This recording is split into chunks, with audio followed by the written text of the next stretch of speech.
I cheated on my husband on vacation with 3 men at a time. I've replayed the scene in my head 100 times since I got back, the dimly lit room, the clinking of glasses, and their hands on me, pulling me into the whirlpool of my own destruction. The memory feels like a fever dream, the kind where you wake up drenched in sweat and grateful it wasn't real. Except this time, it was. Mason didn't see it on my face when he picked me up from the airport, Lily perched on his hip like a beacon of everything pure in my life. He kissed me softly, a gesture that once made my heart race but now felt like a blade carving through my guilt. I've spent the last 3 days trying to outrun the truth, but it clings to me like the humidity in Tulum, suffocating and relentless. And now, sitting here in our pristine living room, surrounded by the artifacts of the life we built together, I feel like a trespasser in my own home. The room is a portrait of domestic perfection, the white curtains Mason insisted on because they brightened the space, the neatly folded throw blanket draped over the couch, and the faint smell of lavender from the diffuser in the corner. My chapbooks are scattered across the coffee table, open to pages of poems I wrote when Mason and I were still in that honeymoon phase, back when I believed in things like forever. One catches my eye. Forever doesn't frighten me, I had written. It cradles me, promises me the safety of us. The words feel like a cruel joke now. Forever wasn't cradling me. It was a weight pressing down on my chest, crushing the air out of my lungs. I pull a pillow into my lap, clutching it as if it might anchor me to something solid. Across from me, Sarah takes a slow sip of her wine, watching me with that sharp, analytical gaze of hers. She knows me too well. She always has. Okay, she says finally, setting her glass down. What's going on, Hannah? You've been weird since you got back. I try to deflect. Weird how? Quiet. Jumpy. Like you're carrying around some big secret. The wine bottle is within reach, but my hand trembles as I pour another glass. The burgundy liquid swirls like the storm brewing in my mind. The words stick in my throat, and I swallow hard. She leans forward, her elbows resting on her knees. Spill it. You know I won't judge. Whatever it is. I laugh, but it's a hollow, brittle sound. I think this might be the one thing you do judge me for. She tilts her head, waiting. I cheated on Mason, I whisper. While I was in Tulum. Her eyes widen, but I don't stop. The dam bursts, and it all comes tumbling out. It wasn't just once. It wasn't just one person. It was 3. At the same time. Sarah recoils slightly, her wine glass frozen in midair. You're joking. I wish I were.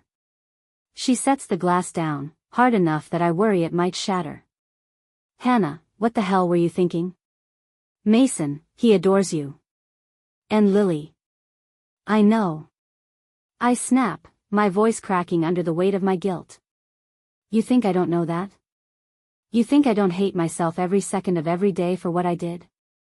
Tears blur my vision, and I clutch the pillow tighter, as if it might somehow hold me together. It wasn't even about them, I continue, my voice barely above a whisper. It was about me. About feeling something different. For one night, I wanted to forget that I'm just the stay-at-home wife of some perfect man who has it all figured out. I wanted to forget that I'm the one who's been lost for years. Sarah stares at me, her expression caught between shock and pity. Hannah. Her voice trails off, and the silence stretches, thick and unbearable. I glance at the corner of the room, at the tiny, blinking red light of the security camera Mason installed before I left. He said it was for our safety, but now it feels like a noose tightening around my neck. Sarah, I say suddenly, my voice trembling. The cameras. They record sound. Her eyes dart to the blinking light, then back to me. You're kidding. I shake my head, my heart pounding so loudly I can barely hear my own voice. I didn't think about it until now. But Mason, he's going to see this. Hear this. Panic grips me, and I clutch Sarah's hand as if she can somehow stop the inevitable. But deep down, I know the truth. I didn't just betray Mason in Tulum. I betrayed him in our own home, on tape, with the confessional clarity of a sinner begging for absolution. And Mason, he's going to find out. The rest of the night was a blur. Sarah eventually left, her face pale and her words sparse, leaving me alone with my spiraling thoughts. I barely registered her goodbye, my focus locked on the blinking red light in the corner. It mocked me, that light, small and unassuming yet holding the power to destroy everything. I didn't sleep. I sat on the couch for hours, staring at it, trying to convince myself that maybe Mason wouldn't check the footage. Maybe he didn't even use the audio settings. Maybe. But the pit in my stomach told me otherwise. Mason was meticulous, methodical. He wasn't the kind of man to overlook something as basic as sound. By the time the sun rose, I'd worked myself into a panic. I paced the kitchen, the smell of stale wine clinging to me as I refilled my coffee cup for the third time. My phone buzzed on the counter. It was Mason. Heading home early. Meeting cancelled. Want anything for breakfast? My heart sank. He'd been distant these past few days, polite but distracted, his usual warmth replaced by something I couldn't name. Had he already seen it? Was this text just a prelude to the inevitable confrontation? I typed back, my fingers shaking. No, I'm good. Drive safe. When he walked through the door an hour later, Lily clinging to his side, my breath caught. He looked normal. Too normal. He kissed me on the cheek, the briefest brush of lips that felt colder than it should have, then set his bag down by the door. You look tired, he said, his tone neutral. I forced a smile. Rough night. He nodded, his eyes lingering on me a second too long before he turned to Lily. Go play, sweetheart. Daddy needs to talk to Mommy for a minute. Lily scampered off, her giggles echoing up the stairs, and I watched Mason's face change the moment she was out of sight. The easy smile vanished, replaced by something hard, something unreadable. He didn't sit down. He didn't ask me to either. Instead, he pulled his phone from his pocket and swiped the screen a few times before holding it out to me. Care to explain this? I stared at the screen, my chest tightening as the familiar sound of my own voice filled the room. I cheated on Mason. While I was in Tulum. No. He'd seen it. He'd heard it. The room spun, and I had to grip the counter to steady myself. Mason, His jaw clenched, and he pulled the phone back, silencing the recording. Don't insult me with excuses. Tears welled up in my eyes. I wasn't thinking. It was a mistake, a horrible mistake. I didn't mean for it to happen. He let out a bitter laugh, low and sharp. Didn't mean for it to happen? You don't accidentally end up in bed with 3 men, Hannah. That doesn't just happen. I was drunk, I blurted, desperate to fill the suffocating silence. It wasn't about you, it was about me. I felt lost. I wasn't myself. He stared at me, his eyes cold and unflinching. Do you even hear yourself? Do you know how pathetic that sounds? I opened my mouth to respond, but he cut me off. Do you have any idea what it feels like to hear your wife confess to something like that? To hear it played back like some sick joke. You didn't even have the decency to tell me yourself. My legs gave out, and I sank onto the couch, my head in my hands. Mason, please. I'll do anything to fix this. Anything. He didn't respond right away. When he finally spoke, his voice was calm, almost unnervingly so. You're right about one thing, he said. This wasn't about me. This was about you. And now you get to deal with the consequences. He walked past me toward the stairs, and panic surged through me.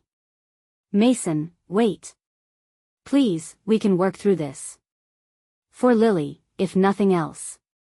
He froze, one hand on the banister, before turning back to face me. For Lily? He shook his head slowly, his expression unreadable. You think dragging this out would be better for her? Letting her grow up in a house full of lies and resentment? I stood, reaching for him, but he stepped back, out of reach. I'll stay in the guest room for now, he said quietly. I'll call a lawyer tomorrow. My knees buckled, and I grabbed the back of the couch for support. Mason, no. Please don't do this. But he was already walking upstairs, his footsteps echoing like thunder in the silence. I sank back onto the couch, my chest heaving as the reality set in. The life I'd built, the family I'd promised to protect, was slipping through my fingers. And there was nothing I could do to stop it. The morning after Mason's confrontation, I woke to the sound of Lily's giggles echoing through the house. For a fleeting moment, I thought it had all been a nightmare. But then I saw the untouched side of the bed, Mason's pillow still perfectly fluffed, and reality crashed down on me like a wave. I found him in the kitchen, frying eggs in the cast-iron skillet. He moved with his usual precision, cracking each egg cleanly, his back turned to me. Lily was at the table, happily swinging her legs as she colored a picture of our family. Good morning, Mommy, she chirped, holding up her crayon drawing. Morning, sweetheart, I said, my voice strained. Mason didn't look at me. He plated the eggs, added a slice of toast, and placed the plate in front of Lily. Eat up, kiddo. We've got a big day ahead. I hesitated in the doorway, my chest tightening. Mason, can we talk? He didn't respond. He just turned back to the stove, pouring himself another cup of coffee as if I weren't even there. Please, I pressed, stepping closer. We can't just ignore this. He finally turned, his eyes meeting mine, and the coldness in his gaze sent a shiver down my spine. I'm not ignoring it, he said flatly. I just have nothing left to say to you. Mason, Not in front of Lily, he interrupted, his voice low but firm. You've already done enough damage. Lily glanced up from her drawing, her innocent eyes darting between us. Mommy, are you okay? I forced a smile. Of course, sweetie. Everything's fine. But it wasn't fine. It wasn't even close to fine. Mason's cold silence was unbearable. He stayed in the guest room that night, and the nights that followed, coming and going like a ghost. The mornings were the worst. I'd hear him in the kitchen, making breakfast for Lily, laughing with her as if nothing had happened, while I stayed upstairs, hiding like a coward. I tried to reach him, through text messages, voicemails, even handwritten notes I slipped under the door of the guest room. But he never responded. The lawyer came 2 days later. Mason didn't warn me. He didn't even give me the courtesy of a heads up. I was folding laundry when the doorbell rang, and when I opened it, a sharply dressed man handed me a stack of papers. Mrs. Grant, he said briskly, this is a formal notification of divorce proceedings. Mr. Grant has also filed for primary custody of your daughter. The words hit me like a physical blow. Primary custody? No. That's not possible. He can't. Mr. Grant has provided evidence to support his case, the lawyer continued, his tone professional but unyielding. I suggest you read through the documents thoroughly and consult your own legal counsel. I slammed the door in his face, my hands shaking as I clutched the papers. Evidence. He meant the footage. I crumpled onto the couch, staring at the neatly typed words that outlined the end of my marriage. Mason didn't come home that night. When I called him, desperate for answers, his response was cold and final. You can see Lily on the weekends, he said. Once we finalize the paperwork, I'll figure out a schedule. Mason, please, I begged, tears streaming down my face. We can work this out. I'll go to counseling. I'll do anything. Don't do this to us. To us, he repeated, his voice laced with bitterness. There hasn't been an us since Tulum, Hannah. There's just you and your choices. And now, there's me and Lily. He hung up before I could respond. That night, I lay in bed clutching one of Lily's stuffed animals, her scent still lingering on the fabric. My thoughts spiraled, dragging me through every moment that had led to this. The tequila shots. The laughter. The blinding thrill of those strangers' hands on my skin. What had I been searching for in Tulum? Freedom? Validation? Whatever it was, it had cost me everything. The weeks that followed were a blur of legal proceedings and stifling silence. Mason moved out, taking Lily with him. The house, once filled with the sounds of family, felt like a tomb. I tried to call Lily every night, but Mason controlled the communication. Sometimes he answered, most times, he didn't. When he did, Lily's voice was bright and cheerful, oblivious to the storm brewing between her parents. "Mommy, Daddy made pancakes today. And we went to the park. And I met a dog named Max." "That's wonderful, sweetheart," I said, my voice breaking. "I miss you so much." "I miss you too, Mommy. Can I come home soon?" Mason's voice cut in, firm but not unkind. "It's bedtime, Lil. Say goodnight to Mommy." "Good night, Mommy. I love you." "I love you too," I whispered, the line going dead before I could say more. The final blow came 2 months later when Mason filed a motion to sell the house. He made it clear that I wasn't entitled to keep it, not after living off his income for years. I had no choice but to pack my things and move in with my parents, their pitying stares a constant reminder of my failure. "You'll get through this," my mother said, her voice soft as she folded my laundry. But I wasn't sure I would. Every night, I replayed Mason's words in my head, his coldness searing into my soul.